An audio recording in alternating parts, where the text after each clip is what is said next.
Every room has a story before anyone ever lives inside it. This one was waiting to become somebody's very first little world.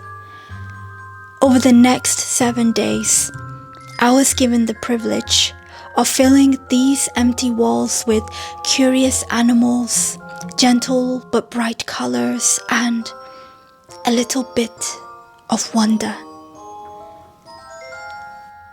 I've always believed that every painting holds a small piece of the person who creates it.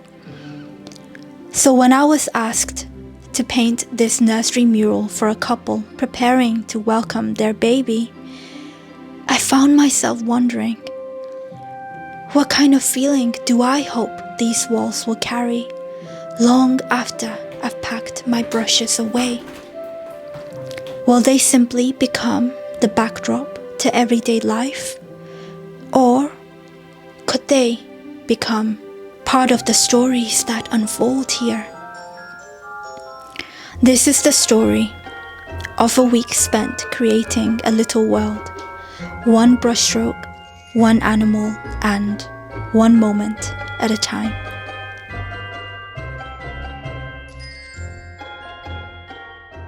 So as you can tell, I am not in my art studio, and that's because this week I will be painting a mural for a couple, and this mural is basically in a nursery.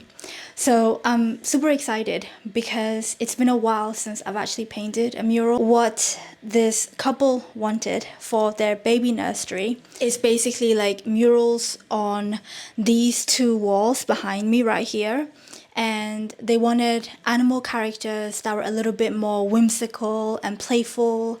And for the color palette, they wanted something that was more like pastel-y and neutral tones, and yeah, just a little bit more, I guess, like whimsical in its style. I'm a little bit nervous but also excited at the same time, because if you have already tuned in to many of my videos before, you will know that I paint in a very different style. My paintings are mostly like very colorful, and I, get all my inks out, and I'm very sort of spontaneous when I'm painting on the canvas. So I'm interested to have a challenge like this, because the way I see it, I believe that, any kind of like painting styles, even if it's painting on a mural, on a wall, will actually help me with my canvas paintings. Who knows, like there might be something in the process of painting these murals that I can take away for my painting collections. So I'm really excited to see like where this process will take me. Today is the first day of this mural process, and all we're sort of aiming to do is to project the reference images on the wall, and we're basically going to discuss whether they're happy with the positioning of the different characters, because we're aiming to have, sort of like branches hanging off the sides of the wall, some characters like almost, almost like they're appearing out of the ground, or sort of standing on this shelf, that sort of vibe. So that's the aim. It's very simple. I'm just going to focus on doing some pencil sketches, making sure that when it comes to the painting process, I will be ready to just get painting. And I think a lot of the details that I will do will be with the paints themselves. But I think laying the groundwork for the mural today is going to also be like really important. So I'm really excited. Enough yapping. Before I get started, I will actually show you like the details of the nursery as it stands, because I think that the way they've decorated it is actually really cute. They've got like cute little details for the shelf, the little basket for the baby, even like the light itself has like its own kind of character. So I really want to show you that before I get started.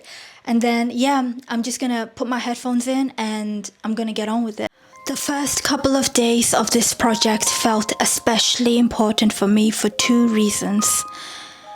The first was knowing that I was going to spend at least a week inside this room that would eventually become someone else's very first little world. Long before there would be toys scattered across the floor or bedtime stories read beneath these walls, there was simply silence, fresh paint, empty space, possibility. Even though the child will probably be too young to remember these paintings, I wanted to leave behind something that could still be felt. Something warm, something joyful. The second reason was that I really wanted this mural to feel like a collaboration. The couple had been involved from the very beginning, helping shape the designs and sharing the vision that they had for this room. They showed me photographs of murals they'd seen while staying at a hotel painted by another artist. They were beautifully realistic, but as much as I admired the technical skill, I quietly knew my heart wanted to go somewhere else. I wanted these animals to have personalities, to feel curious, mischievous, gentle, like characters from a storybook that had wandered into this room while nobody was watching. Together, we slowly found the balance between their vision and mine. The fox became a little more playful, the badger a little softer, the birds a little more expressive. Somewhere between our conversations, these animals stopped being designs on paper and began feeling like little companions waiting patiently for their place on the wall. And before a single brushstroke had even been painted, I already felt responsible for the little world we were about to create together.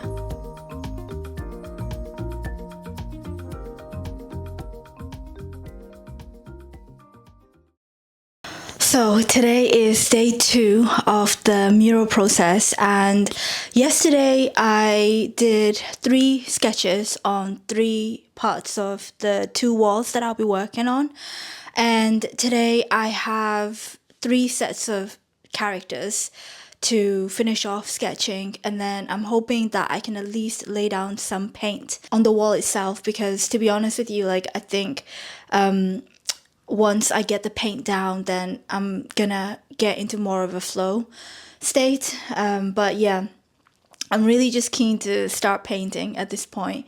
But yesterday with the projector, I think it went well in terms of determining, where to actually place down the different animals and at what scale we wanted to have it on the walls. So it was productive, and yeah, today I just want to sort of finish the sketches and, like I said, hopefully get some paint on. It's very, very hot today in England. In most parts of the country, it's like 30 degrees plus. In London, I think it's like nearly 40 degrees, and it's pretty crazy how the summer times here have become like a lot hotter than it used to. And if you're not from England, if you talk to like any British people, like how obsessed like with the weather we are. So if there is even like a slight change in the weather, like people always like complain about it. And I think this is one of those situations where it's like a love and hate relationship, because in one sense, we finally have some sunshine. It's warm. Like I don't have to put on like layers of, jackets and coats and all that kind of stuff. And it that feels amazing in itself. But at the same time, like I'm sweating like crazy. And I don't think that we were built for this kind of weather, for it to be like this hot. But my American husband would actually say that this is what you call a proper summer. So for him, like, 20 degrees, like mid-20s is like spring. But yeah, it's a very, very hot day. Thankfully, it's kind of cool in this room. And yeah, I'm just going to put my headphones in and get started because I'm running a little bit late today. So We'll see how we get on. Every nursery begins as an empty room. Even though this one had already been decorated, the walls still felt like blank pages waiting for a story. As I spoke with the couple, and especially with the mother-to-be, I realized that preparing this mural carried the same quiet anticipation as waiting for a new chapter of life to begin. There was excitement, of course, but also a little bit of anxiety and a lot of patience. The understanding that beautiful things arrive slowly. I had imagined sketching the outlines would only take a day. Instead, it took almost a day and a half before I was happy with everything on the wall. Looking back, I'm actually grateful for that.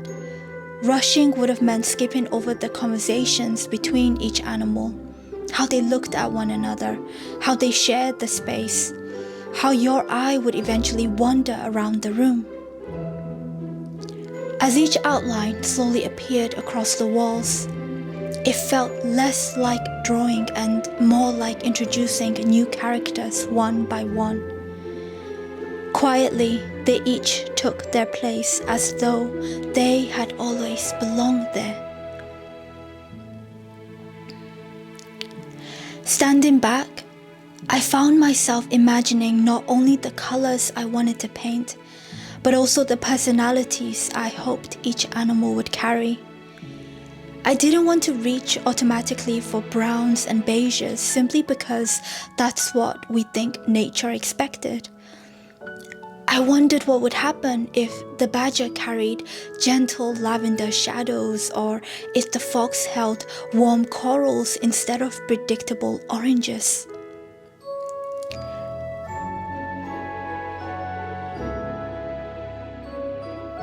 Perhaps that's one of the reasons why I loved painting these animals so much. Reality gives us a place to begin, but imagination gives us the permission to continue.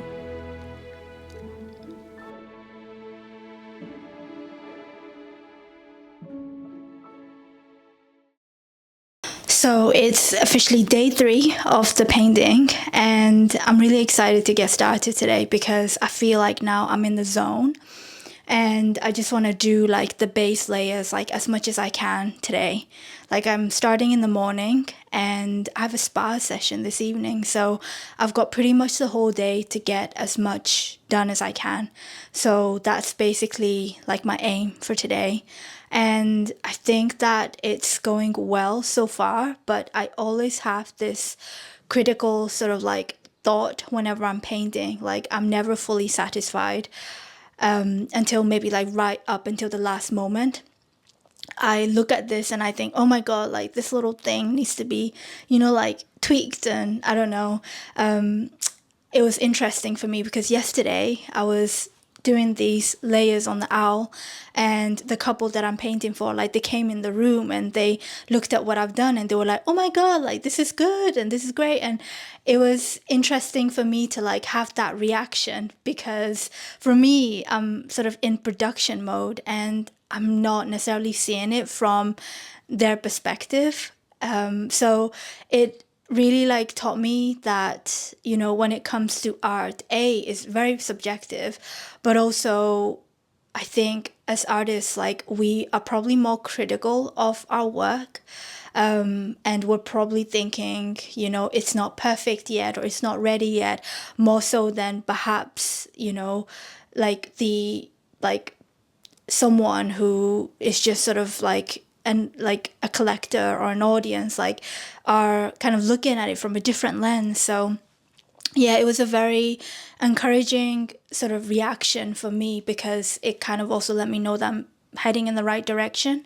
But yeah, I'm just sort of ready to put my headphones in and get started. So that's what I'm gonna do. Enough yapping and let's get on. Also, I want to add that I had about, I would say, 5 to 5.5 hours of sleep yesterday, which is less than what I normally have on a typical basis. I at least have 7 to 8 hours of sleep a night. But I have been watching Chinese dramas with my mom recently. So yesterday, like we started one. I think it went on from like 10 o'clock in the evening until over like midnight. And by the time I went to bed, it was like 1 a.m. So yeah, it's been but because it's so sunny and it's so hot here in England, and I think I told you that yesterday already.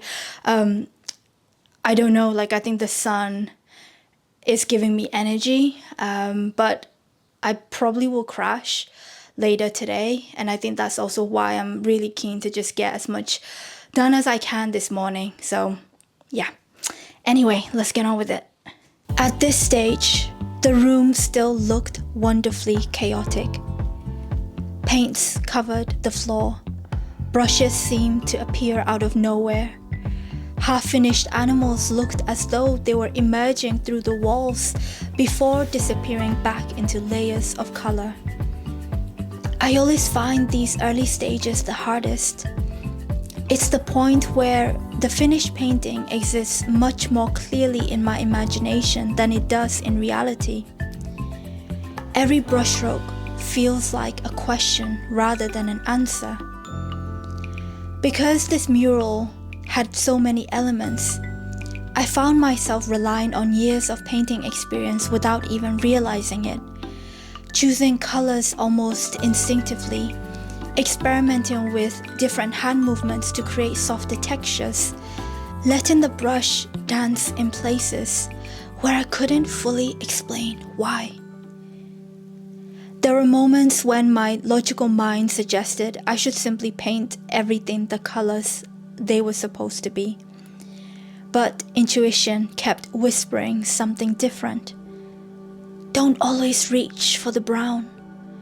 Don't be afraid of the unexpected blue. Trust that color has its own language.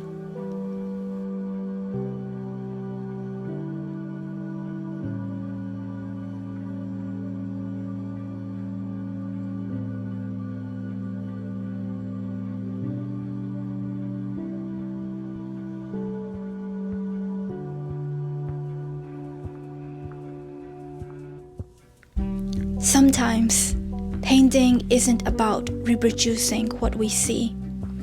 Sometimes it's about revealing what we feel.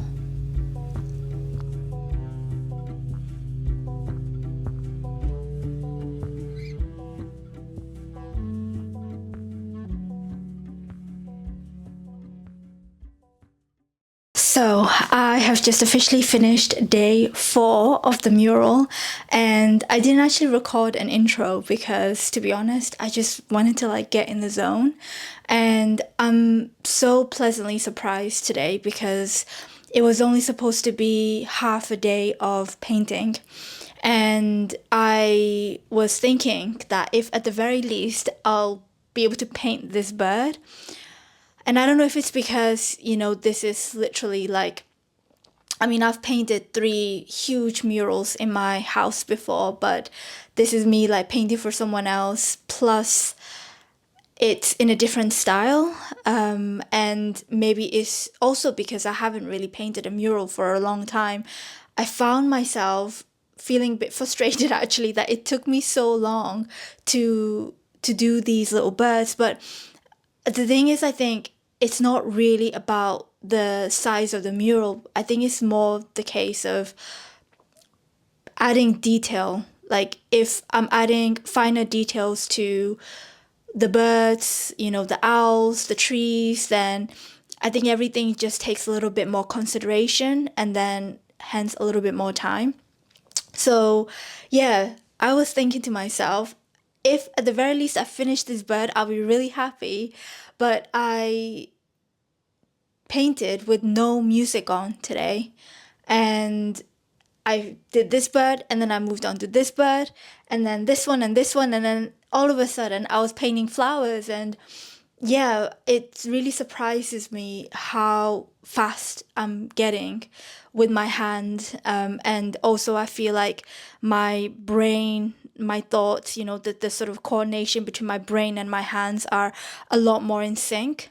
And I think it's only gonna improve the more I sort of move on to the other parts of the mural. So yeah, it was a surprisingly good day, surprisingly good half day, and I'm excited. Tomorrow I have a full day of working on the mural, so I'm gonna sort of tidy up these bits, and then I'm gonna move on to the fox and the badger and the hedgehog.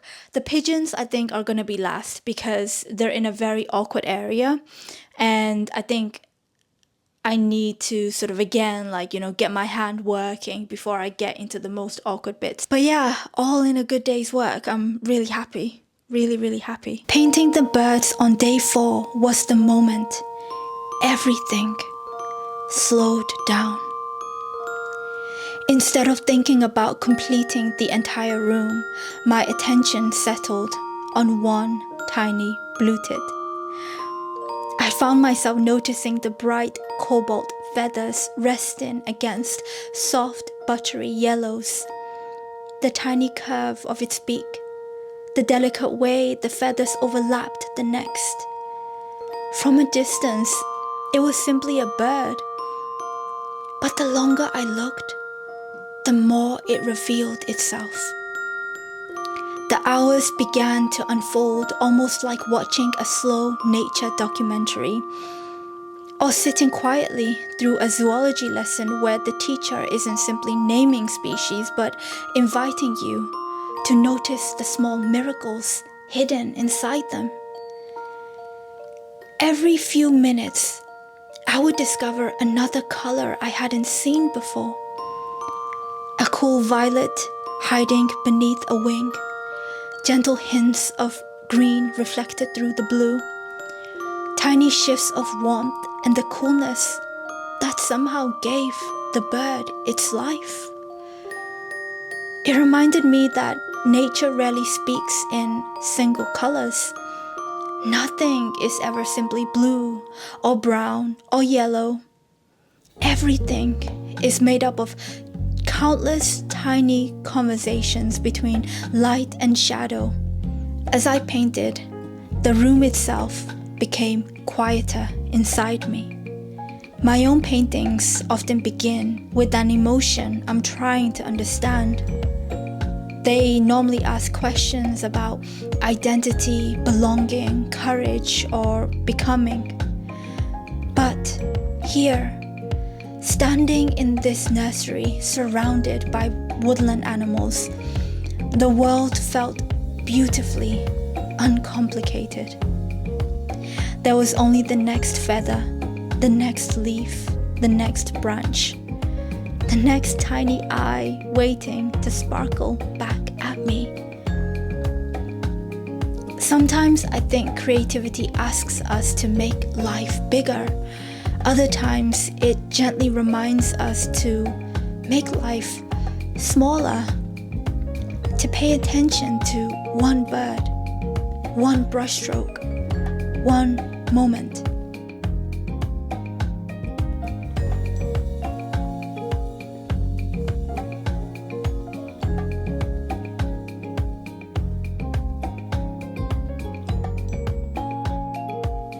And somehow that feels enough.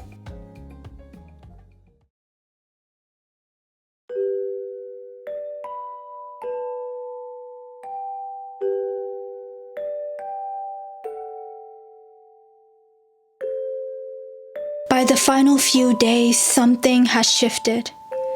You may have noticed I stopped picking up the camera quite so often to talk. Not because there was less to say, but because I had quietly settled into the rhythm of the work. The mural and I had begun speaking our own language. Day 5 became a continuation of that conversation. Today it was the hedgehog, the badger, and the fox. As I painted them, I kept discovering colors I never expected to find. Dusty pink grays, soft peach corals, gentle violets hidden inside warm fur. They were colors I immediately wanted to carry back into my own studio practice. The more time I spent with each animal, the less I relied on my own reference images. Instead, I found myself asking a different question, not what color is this, but what color does this animal feel like? That small shift gave me the permission to wander further into imagination. It felt like I was finally leaving my own fingerprint across the mural, allowing my style to quietly weave itself through every brushstroke. Watching them slowly come alive beneath my hands was an incredibly satisfying feeling.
My favorite part was always painting the eyes. There's something about that tiny moment when two small dots of paint suddenly look back at you. Before then, they were beautifully painted animals, but afterwards, they became someone.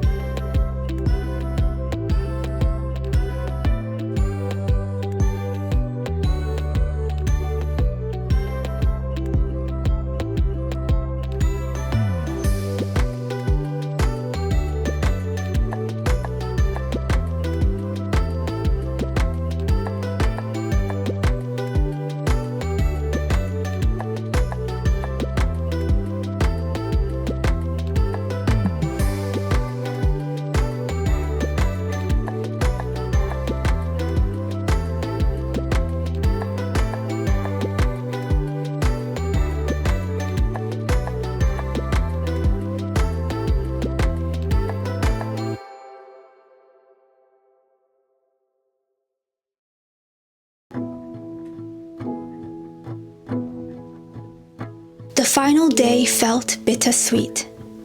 There were only a handful of finishing touches left, but somehow those smallest details carried the most weight. Tiny highlights, a few leaves, little adjustments that nobody else would probably notice. Stepping back, the room no longer felt like a room. It felt like a place quietly waiting for someone's childhood. Soon, these walls won't belong to me anymore. The ladder would disappear, the paints would dry, the brushes and the camera would be packed away. Life would slowly move into the room instead. And I felt deeply grateful to have played a small part in the beginning of another family's story. One of my favorite things about this commission was discovering how much love this family had for wildlife. Not only the animals we instinctively find beautiful, but also the overlooked ones, the pigeon, the rat, the fox, the creatures that rarely become the heroes of children's stories. It reminded me that every animal carries its own dignity if we're willing to look closely enough. Giving each of them a little personality felt like spending time in a world I don't often get to experience. Almost as though, for 1 week, I was invited to see the animal kingdom through gentler eyes. And perhaps that's what I hope this room offers too. Not simply colorful walls, but a place where curiosity begins, where imagination feels welcome, where the smallest creatures are worthy of wonder.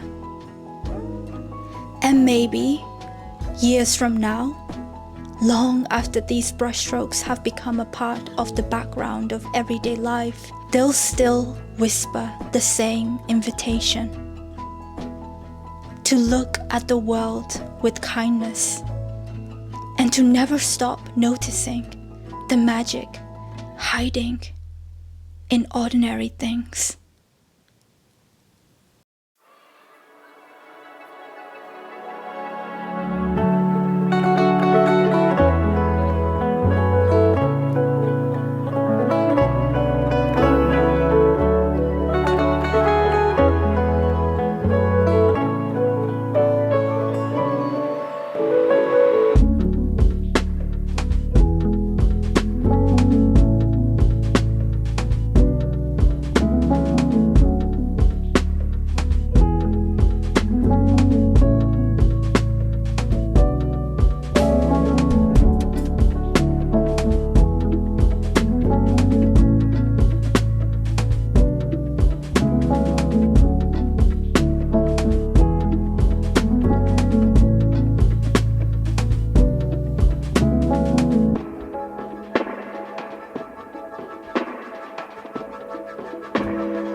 You came with summer, a love like no other. Out of all the flowers, I'd always pick you. I see the colors, new world uncovers. You're always safe here, I'm here if you need me. Dream, dream, little darling, you're safe in my arms, I'll hold you tight. Dream, dream,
myself.